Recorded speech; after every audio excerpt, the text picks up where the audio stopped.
बिस्मिल्लाहिर्रहमानिर्रहीम। अस्सलाम वालेकुम। My name is Mohammad Sharif. You are watching Sindhi knowledge factory channel. दोस्तों, अज की क्लास में असीं फ्यूचर टेंस के मुतलिक पैसिवाइज़ पढ़ंदासूं, यानी कि फ्यूचर इंडेफिनाइट टेंस जो पैसिवाइज़ पढ़ंदासूं। इन सां गॾोगॾु असीं एक्टिवाइज़ के भी रिवाइज़ कंदा हलंदासूं। लेकिन अवां वटि हिकु ॻाल्हि ॿुधाईंदो हलां त असीं पास्ट परफेक्ट कंटिन्यूअस टेंस जो पैसिवाइज़ इन लाइ नाहे पढ़ियो त पास्ट परफेक्ट कंटिन्यूअस टेंस जो जेको पैसिवाइज़ थींदो न आहे, जीअं त प्रेज़ेंट परफेक्ट कंटिन्यूअस टेंस जो पैसिवाइज़ न थींदो हो। इन लाइ असीं डायरेक्ट फ्यूचर टेंस ते आया आहियूं ऐं फ्यूचर इंडेफिनाइट टेंस जो अॼु पैसिवाइज़ पढ़ंदासूं हिन क्लास में। ऐं फ्यूचर कंटिन्यूअस टेंस जो बि जेको आहे पैसिवाइज़ न थींदो आहे ऐं फ्यूचर परफेक्ट कंटिन्यूअस टेंस जो बि पैसिवाइज़ न थींदो आहे। असीं फ्यूचर टेंस में फ़क़ति फ्यूचर इंडेफिनाइट टेंस ऐं फ्यूचर परफेक्ट टेंस पढ़ंदासूं। अॼु जेको आहे असां सिर्फ़ु फ्यूचर इंडेफिनाइट टेंस पढ़ंदासूं। ॿी ॻाल्हि त फ्यूचर टेंस जो अगरि पैसिवाइज़ जे कॉन्सेप्ट जी ॻाल्हि करियूं ऐं पैसिवाइज़ जे स्कोप जी ॻाल्हि करियूं त प्रेज़ेंट ऐं पास्ट जे मुक़ाबले में फ्यूचर टेंस जो जेको पैसिवाइज़ आहे घटि इस्तेमालु थींदो आहे। यानी फ्यूचर जेको असां फ्यूचर जा पैसिवाइज़ पढ़ंदासूं, इहे असां वटि एतिरा यानी कि इन्हनि जा एॾा चांस न आहिनि त असां वटि कंहिं टेस्ट में अचनि, या वरी असां हिननि जो यूज़िस असां टाइपिंग में या राइटिंग में करियूं। इन जा चांस घटि हूंदा आहिनि compare to present and past. So let's start this class. But before start this class, I have a request for new viewer. Please subscribe my channel and press on bell icon button for more videos and new updates. If you want to support me, then like this video. Future tense में सब खां पहिरीं असीं थोरो एक्टिवाइज़ खे ॾिसंदा हलूं त एक्टिवाइज़ छा हूंदो आहे फ्यूचर टेंस में। फ्यूचर टेंस छा आहे, जंहिंखे असीं ज़माने मुस्तक़बिल चवंदा आहियूं। यानी कि हींअर जेको कुझु आउं अव्हांखे सेखारे रहियो आहियां, ही आहे एक्टिवाइज़। हिन में पैसिवाइज़ जो को तालुक़ु न आहे। ऐं अॻिते हली अव्हांखे पैसिवाइज़ सेखारींदुसि, लेकिन फ़िलहालु आउं जेको आहे अव्हांखे एक्टिवाइज़ जो इंट्रो कराईंदो हलां थो।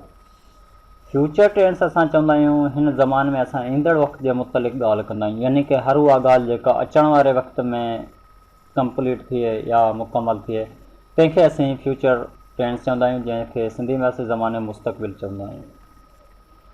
फ्यूचर टेंस में असीं अॼु जेको आहे फ्यूचर इंडेफिनाइट खे पढ़ंदासूं त फ्यूचर इंडेफिनाइट टेंस छा हूंदो आहे। फ्यूचर इंडेफिनाइट टेंस जी जेका सिंधी में सुञाणप आहे उहो हीअ आहे त कंहिं बि जुमिले जे आख़िर में दा, दी, दस, दासूं वग़ैरह अचे त अहिड़नि जुमिलनि खे असीं फ्यूचर इंडेफिनाइट टेंस जा जुमिला चवंदा आहियूं। हीअ हुई सुञाणप फ्यूचर इंडेफिनाइट टेंस जी एक्टिवाइज़ में। पैसिवाइज़ अॻिते हली ॿी स्लाइड में पढ़ंदा आहियूं, लेकिन फ़िलहालु फ्यूचर टेंस जे एक्टिवाइज़ खे रिवाइज़ कंदा हलूं। मिसाल तौरु, उहे स्कूल वेंदा ऐं क्रिकेट खेॾींदसि। हीअ ॿ जुमिला आहिनि फ्यूचर इंडेफिनाइट टेंस जा, जेके मिसाल तौरु अव्हांखे ॾिना। फ्यूचर इंडेफिनाइट टेंस जी एक्टिवाइज़ जी जेका फॉर्मेशन आहे, इंडेफिनाइट जी जेका एक्टिवाइज़ में फॉर्मेशन आहे, उहो हीअ आहे सब्जेक्ट प्लस विल और shall plus first form of verb plus object.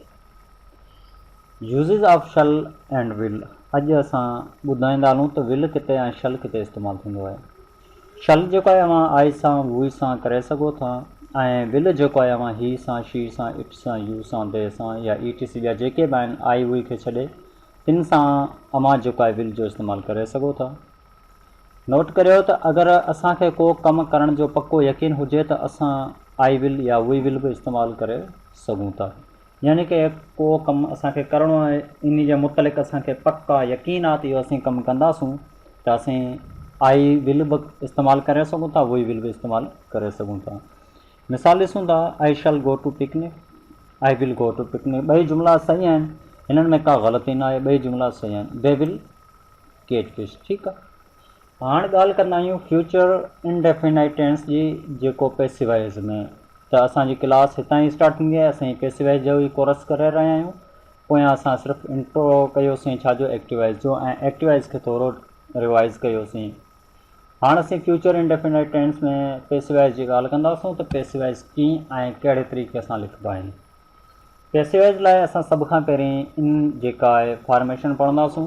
Formation में अफर्मेटिव जी अगरि फॉर्मेशन जी ॻाल्हि करियूं त अफर्मेटिव में फॉर्मेशन हीअ आहे त सभ खां पहिरीं असां एक्टिवाइज़ खे रिवाइज़ कंदा हलूं त एक्टिवाइज़ जो जेको फार्मूलो उहो हो त subject plus shall plus will plus first form of verb plus object.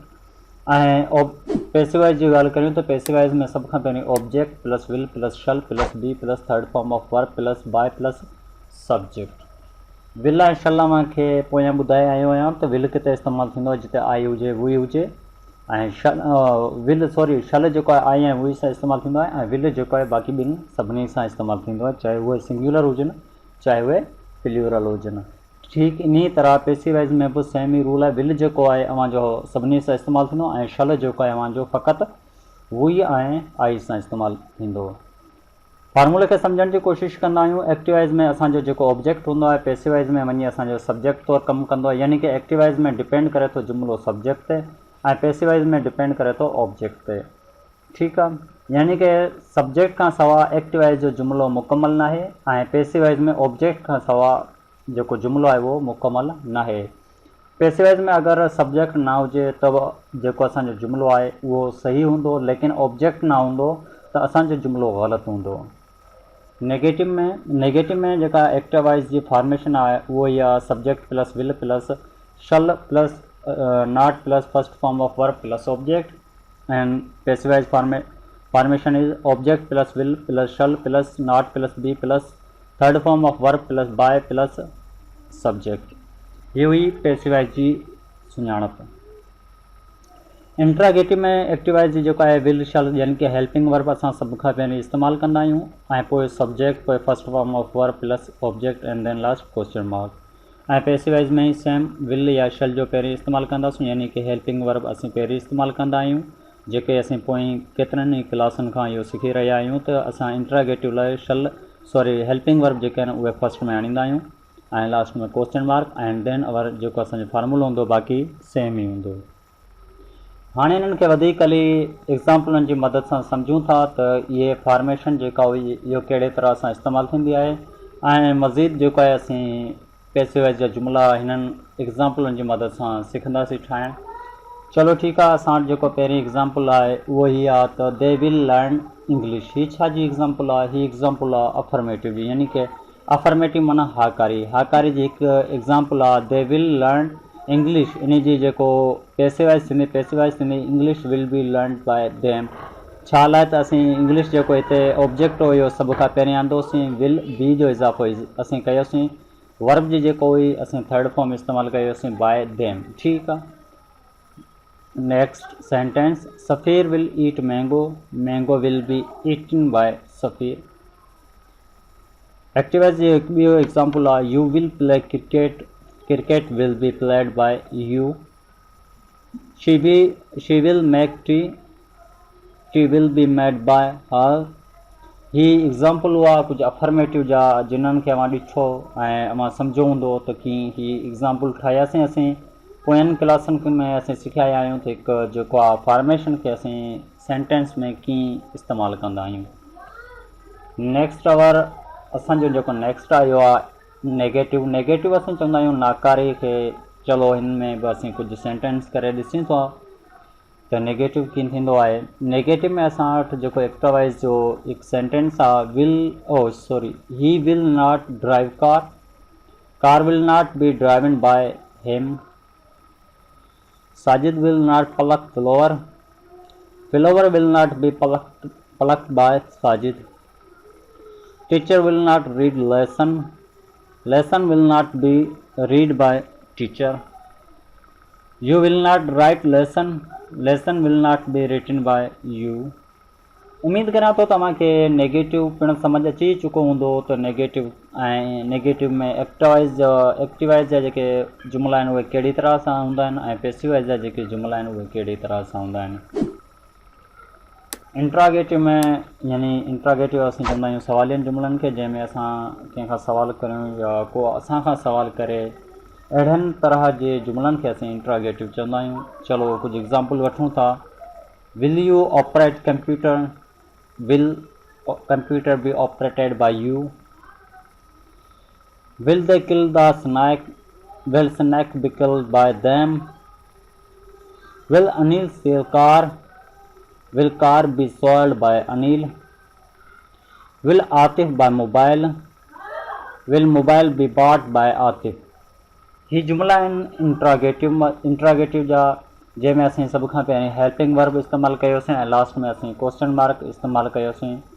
बाक़ी जेको आहे बी जो इज़ाफ़ो असीं यानी कि सभु हेल्पिंग वर्ब विल बि आहे त बी बि आहे, लेकिन असीं विल ऐं बी जे दरमियान ऑब्जेक्ट इस्तेमालु कंदा आहियूं। विल पहिरीं या हिते शल हुजे पोइ बि पहिरीं, पोइ ऑब्जेक्ट, पोइ बी इस्तेमालु कंदासीं। बाक़ी लास्ट में असीं क्वेश्चन मार्क ॾींदासीं। बाक़ी असांजो जुमिलो सेम हूंदो। उम्मीद करियूं था तव्हांखे हीअ वीडियो पसंदि आई हूंदी ऐं तव्हांखे सम्झ अची चुको हूंदो त फ्यूचर इंडेफिनिट टेंस में पैसिव वॉइस कहिड़े तरीक़े सां असीं लिखे सघूं था ऐं कहिड़ी इन जी फॉर्मेशन आहे। उहा नेगेटिव जी, इंट्रागेटिव जी, अफर्मेटिव जी, टिनी जी असीं फॉर्मेशन पढ़ीसीं, टिनी जा असीं एग्ज़ाम्पल कयासीं। उम्मीद करियां थो त तव्हांखे कंप्लीट सम्झ अची चुको हूंदो। हाणे असां नेक्स्ट क्लास में मिलंदासूं, लेकिन असांजी वरी बि हिकु रिक्वेस्ट आहे त असांजी हिन वीडियो खे हींअर तव्हां लाइक करियो। इंशाल्लाह हाणे असां नेक्स्ट क्लास में मिलंदासूं। तेसिताईं ताईं अल्लाह हाफ़िज़। सिंध बारा जियन सिंधी टोपी अज घट बारा जियन इहा सिंध जी रीता सिक